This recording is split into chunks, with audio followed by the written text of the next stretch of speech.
આજે ગુજરાતના ખેડૂતો એટલા દુઃખી છે કે એક તો પાક વીમો યોજના બંધ છે, ખેડૂતોને ભાવ નથી મળતા, ખાતર પૂરતો નથી મળતો, ખાતરના ઊંચા ભાવ છે, ડીઝલ મળતું નથી, ડીઝલમાં હેરાન પરેશાન થાય છે.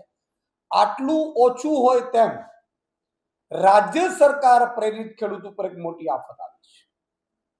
અને રાજ્ય સરકાર પ્રેરિત એટલા માટે હું કહું છું કે પ્રાઇવેટ કંપનીઓ અને રાજ્ય સરકારે મળીને જે ખેડૂતો પોતાની જમીન ખેડતા હતા એને ખબર નહોતી ને રાતોરાત હાઈ ટેન્શન લાઈનો કચ્છથી લઈને જામનગર સુધી, આ બાજુ ધોળકા સુધી, લગભગ આખા ગુજરાતમાં હાઈ ટેન્શન લાઈનો નાખવાની છે.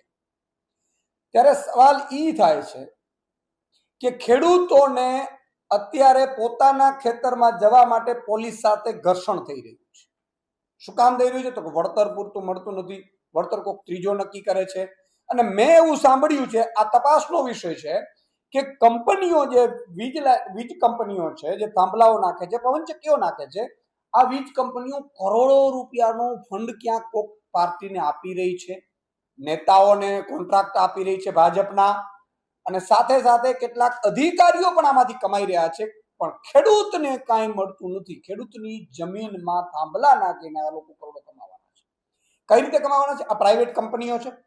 પ્રાઇવેટ કંપનીઓ છે એ વીજળી ઉત્પાદન કરશે કે વીજ વહન કરશે કે વીજ લઈ જશે, એટલે એ તો પોતે જ કમાવાની છે. અને ખેડૂતોને પૂરતું વળતર આપતી નથી. ગુંડાઓ, લુખાઓ કે કેટલાક લોકોને કોન્ટ્રાક્ટ આપી દે છે, તો નેતાઓને કોન્ટ્રાક્ટ આપી દે છે. પોલીસને ભાડે રાખીને પોલીસને લઈને લાઠીચાર્જ કરાવે છે ખેડૂતો પર.